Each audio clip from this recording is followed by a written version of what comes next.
विमान जावा समुद्र के ऊपर चढ़ता है और 45 डिग्री पिच तक पहुंच जाता है और एरोडायनेमिक स्टॉल में प्रवेश कर जाता है, जिससे कि विमान 20,000 फीट पर मिनट की दर से नीचे गिरने लगता है और समुद्र में दुर्घटनाग्रस्त हो जाता है। प्लेन में सवार सभी लोगों की मौत हो जाती है। 28 दिसंबर 2014 जुवांडा इंटरनेशनल एयरपोर्ट सूरबाया इंडोनेशिया द्वारा संचालित एयरबस A320 अपनी नियमित यात्रियों की उड़ान सिंगापुर की उड़ान के लिए तैयार होता है। विमान में कुल 155 यात्री समेत 7 चालक दल के सदस्य सवार होते हैं। फ्लाइट को 53 वर्षीय कैप्टन इरियांटो कमांड कर रहे थे। ये इंडोनेशिया के ही रहने वाले थे। इनको 20,537 घंटे का फ्लाइट एक्सपीरियंस था और एयरबस A320 में 4,687 घंटे का फ्लाइट एक्सपीरियंस था। फर्स्ट ऑफिसर 46 वर्षीय रेमी एमानुएल प्लेसेल थे। ये फ्रांस के रहने वाले थे और इनको 2247 घंटे का फ्लाइट एक्सपीरियंस था।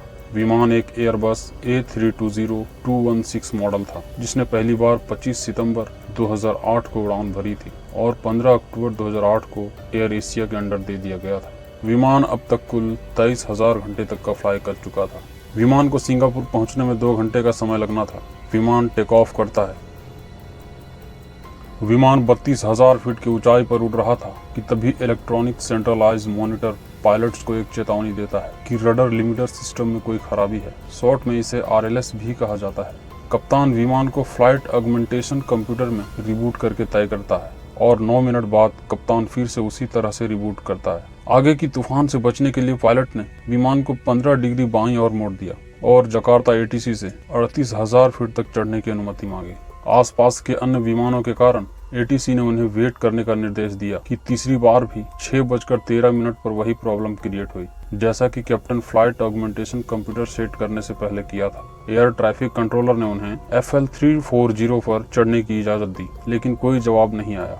इस बीच फ्लाइट डेक पर कैप्टन इस समस्या को हल करने के लिए कुछ अलग करने का फैसला किया, जबकि 25 दिसंबर को वही कैप्टन कुआलालंपुर के लिए उड़ान भरा था और विमान में वहां भी RTLU में ही खराबी थी। RTLU यानी रडर ट्रैवल लिमिटेशन यूनिट। उन्होंने ग्राउंड इंजीनियर से इसे ठीक करने के लिए कहा। इंजीनियर ने सिस्टम को रिबूट किया, लेकिन इसे प्रॉब्लम सॉल्व नहीं हुई। इंजीनियर तब मेन कंप्यूटर के लिए सर्किट ब्रेकर को खींचता है। तब कैप्टन देखता है कि प्रॉब्लम ठीक हो गई है। उसने मान लिया कि वह उस विधि का उपयोग कर सकता है जिसकी विमान में अनुमति नहीं थी, और यहीं पर पायलट से बहुत बड़ी गलती हो जाती है। इस कार्रवाई ने न केवल FSC को रिसेट किया, बल्कि ऑटो पायलट और थ्रॉटल को भी डिस्कनेक्ट कर दिया। विमान का कंट्रोल चेंज होने से विमान नॉर्मल पोजीशन से अल्टरनेट पोजीशन में बदल गया, जिसका मतलब है कि विमान ने अपने पास के मौजूद सभी नॉर्मल मोड प्रोटेक्शन खो दी।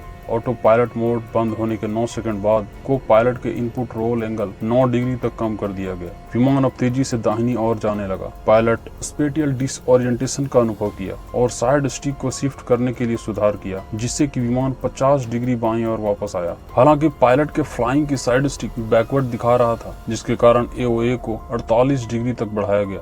यहाँ AOA एंगल ऑफ अटैक है।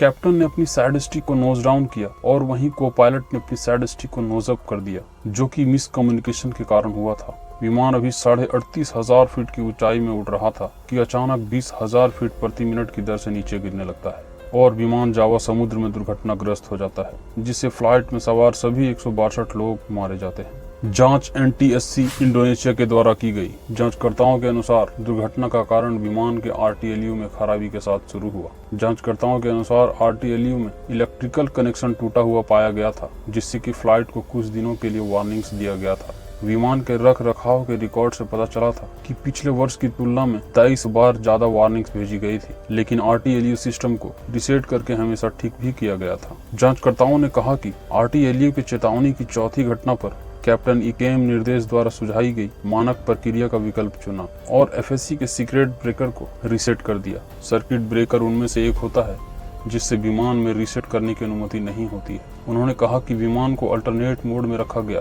और ऑटो पायलट मोड को बंद कर दिया गया और बैंक एंगल प्रोटेक्शन को रोक दिया गया। इन्वेस्टिगेटर्स जांच में यह भी मेंशन करते हैं कि जब विमान गंभीर रूप से रुकने की स्थिति में था तो दोनों पायलटों के बीच मिस कम्युनिकेशन हुआ, जैसे कि पायलट जब नोज अप करता है और को पायलट नोज डाउन करता है। पूरी की पूरी गलती चालक दल पर लगा दिया जाता है। दोस्तों, वीडियो कैसा लगा कमेंट में जरूर बताएं। साथ ही साथ वीडियो को लाइक एंड चैनल को सब्सक्राइब जरूर करें। जय हिंद, वंदे मातरम।